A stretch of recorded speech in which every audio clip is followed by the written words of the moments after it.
నమస్తే అండి. నా పేరు డాక్టర్ సాయి దీపక్. నేను నరాల స్పెషలిస్ట్, న్యూరాలజిస్ట్. ప్రస్తుతం నేను సిటీ న్యూరో సెంటర్ మియాపూర్ హాస్పిటల్‌లో పనిచేస్తున్నాను. ఇప్పుడు మెదడు నరాలు అనేది చూస్తే మనము మెయిన్‌గా మెదడులో పార్ట్స్ ఏంటి, భాగాలేంటి అని చెప్పి చూడాల్సి ఉంటుంది. సో, మెదడులో మనం భాగాలు మెయిన్‌గా చూస్తే ఎదురు భాగంలో ఫ్రంట్‌లో సెరిబ్రమ్ అని చెప్పేసి పెద్ద మెదడు ఉంటుంది. వెనుక భాగంలో సెరిబెల్లమ్ అని చెప్పేసి చిన్న మెదడు ఉంటుంది మెయిన్‌గా ఫండమెంటల్‌గా. అండ్ మైక్రోస్కోపిక్ లెవెల్‌లో మనం చూసాము అంటే మెదడుకి నరాలు ఉంటాయి. నరాలకు సప్లై చేసే రక్త కణాలు ఉంటాయి. అండ్ మెదడు నరాలలో వైరింగ్ సిస్టమ్ ఉంటుందన్నమాట. అంటే ఒక నరంకి ఇంకొక నరంకి కనెక్షన్స్ ఉంటాయి. సో, ఈ వైరింగ్ సిస్టమ్ మనకి ఎలక్ట్రికల్ వైర్ ఎలా ఉంటుంది, లోపల కాపర్ వైర్ ఉంటుంది, అది కరెంటు కండక్ట్ చేస్తూ ఉంటుంది. అండ్ పక్కన ఏదైనా వైర్ ఉంటే దానికి షార్ట్ సర్క్యూట్ అవ్వకూడదు అని చెప్పేసి దాని చుట్టూ మనం ప్లాస్టిక్ వైర్ పెడతాం కదా. అట్లనే మెదడు నరం చుట్టూ కూడా ఒక వైరింగ్ ఉంటుందన్నమాట. దాన్ని మైలిన్ అని చెప్పేసి అంటాం. సో, మెయిన్గా మనం మెదడుకి చూస్తే పార్ట్స్ ఇవి ఉంటాయి. సో, మనం మైక్రోస్కోపిక్ లెవెల్లో చూసినా కానీ, మ్యాక్రోస్కోపిక్ లెవెల్లో చూసినా కానీ మెయిన్ ఇంపార్టెంట్ మెదడుకి సంబంధించిన డిజీజెస్ మనం చూస్తే first vascular ischaemic or haemorrhagic strokes.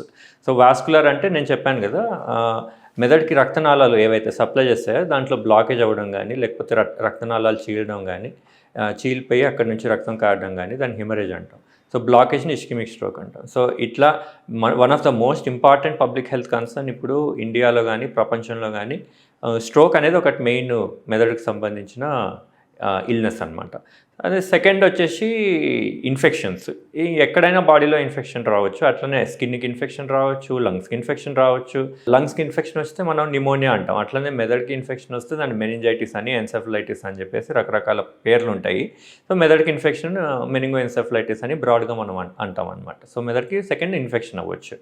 3 tumours అంటే గడ్డలు, మెదడులో ఏవైతే నరాలు ఉంటాయో దాంట్లో గడ్డలు తయారయ్యి బ్రెయిన్ ట్యూమర్స్గా మనం అదొకటి ఆలోచించవచ్చు అనమాట. స్పెసిఫిక్గా మనము బ్రెయిన్కి సంబంధించి చూసినామంటే ఆర్ స్పైనల్ కార్డ్కి సంబంధించి చూసినామంటే నేను చెప్పినాను కదా ఇందాక, వైరింగ్ చుట్టూ మైలిన్ అనే కవరింగ్ ఉంటుంది. జస్ట్ లైక్ మనకి కాపర్ వైర్ చుట్టూ ప్లాస్టిక్ వైర్ ఎట్లా కవర్ చేస్తుందో నరం చుట్టూ మైలిన్ అనే కవరింగ్ ఉంటుందన్నమాట.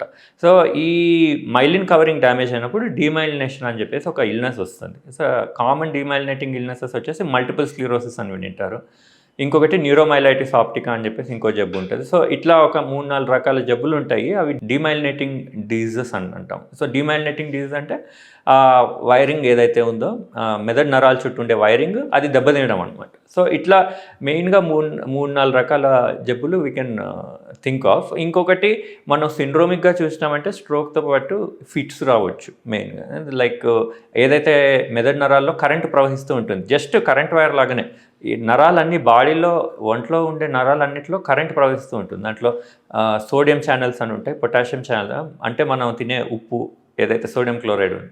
అట్లనే మెదడులో కూడా సోడియం ఉంటుంది. ఆ నరం లోపల సోడియము లోపలికి బయటికి వెళ్ళినప్పుడు కరెంటు ప్రవహిస్తుంది.